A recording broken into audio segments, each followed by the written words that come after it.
भारत और इंडिया के बीच बीजेपी ने क्यों छेड़ी सियासी जंग? कहीं इसका कारण इंडिया तो नहीं? लोकसभा चुनाव की आहट के बीच देश में अचानक ही इंडिया और भारत का मुद्दा गर्म हो गया है। कहा जा रहा है कि मोदी सरकार देश का नाम आधिकारिक रूप से भारत करना चाह रही है। इस चर्चा को तब ज्यादा बल मिला जब संसद का विशेष सत्र बुलाने की घोषणा हुई। वहीं G20 देशों की बैठक में राष्ट्रपति की ओर से जारी रात्रि भोज के निमंत्रण पत्र में प्रेसिडेंट ऑफ भारत लिखा गया, जबकि अभी तक प्रेसिडेंट ऑफ इंडिया को लिखा जाता रहा है। ऐसे में सवाल यह उठता है कि क्या मोदी सरकार इंडिया को भारत बनाने का फैसला कर सकती है? वहीं सवाल यह भी है कि क्या विपक्षी गठबंधन इंडिया के कारण बीजेपी में बेचैनी है? आइए इस वीडियो में इसी मुद्दे पर चर्चा करते हैं। लोकसभा चुनावों को लेकर विपक्षी दलों ने अपने गठबंधन का नाम इंडिया रखा। जाहिर सी बात है कि इंडिया इस देश का नाम है। ऐसे में जब से विपक्षी दलों ने अपना नामांकन किया तो बीजेपी में बेचैनी साफ देखी जा रही थी। वहीं अब जबकि इंडिया के जगह देश का नाम भारत रखने की चर्चा तेज हुई तो इसे भी इसी नजरिए से देखा जा रहा है। फिलहाल आधिकारिक रूप से इस दोनों नामों का इस्तेमाल होता है, अंग्रेजी में इंडिया और हिंदी में भारत। अब सवाल यह उठता है कि क्या मोदी सरकार अपनी कोशिश में सफल होगी? देखें तो भारतीय संविधान में इंडिया शब्द का जिक्र भारत के लिए किया गया है। ऐसे में संविधान में संशोधन का इंडिया को हटाना कितना आसान होगा, इसकी चर्चा शुरू हो गई है। सवाल यह भी है कि इंडिया और इंडियन नाम से कई संस्थान, प्रतिष्ठान, राजनीतिक पार्टियां और संवैधानिक संस्थाएं भी आती हैं। ऐसे में कहां कितने नाम बदले जाएंगे? अगर मोदी सरकार अंग्रेजों से जुड़ी चीजों से दूर होना चाह रही है, तब तो राष्ट्रपति भवन अंग्रेजों द्वारा बनाया गया है, तो क्या देश की सरकार इस भवन का त्याग करने का फैसला कर पाएगी?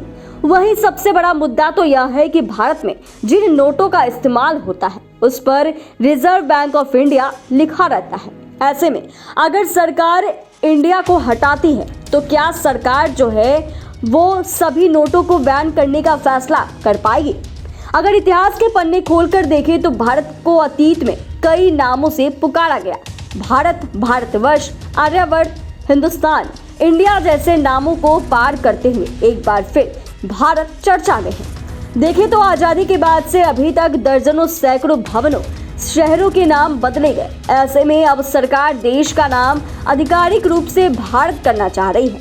जाहिर सी बात है कि अगर ऐसा संभव हो पाया तो आजादी के बाद देश में यह सबसे बड़े बदलावों में से एक होगा।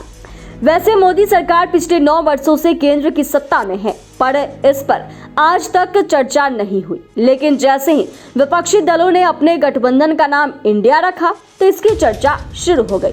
देखें तो नीतीश कुमार की कोशिशों की वजह से विपक्ष एकजुट हुआ।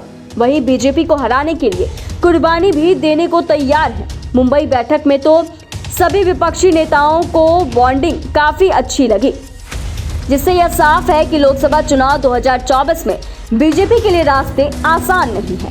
इसका एहसास कहीं न कहीं बीजेपी को भी है। विपक्ष के अनुसार यही सबसे बड़ी वजह है कि देश में इंडिया और भारत का यह खेल शुरू हुआ है। हालांकि चर्चा तो किसी भी मुद्दे पर हो सकती है, लेकिन अगर इसे जमीन पर उतारा जाए तो इसका असर खर्चों पर भी पड़ता है। अगर किसी शहर के नाम बदलने पर आने वाले खर्च की बात करें तो वो तकरीबन 200 से 500 करोड़ रुपए के बीच होता है।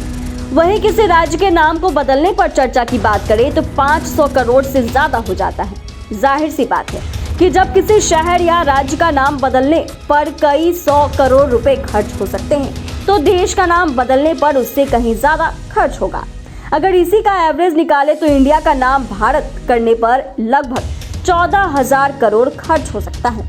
ऐसे में इंडिया को भारत बनाने का असली कारण विपक्ष हो या कुछ और, वहीं संसद में मोदी सरकार जीत भी जाती है, फिर भी चुनावों के दौरान केंद्र इतना बड़ा खर्च उठाने के लिए कब तैयार होगी, यह देखना दिलचस्प होगा।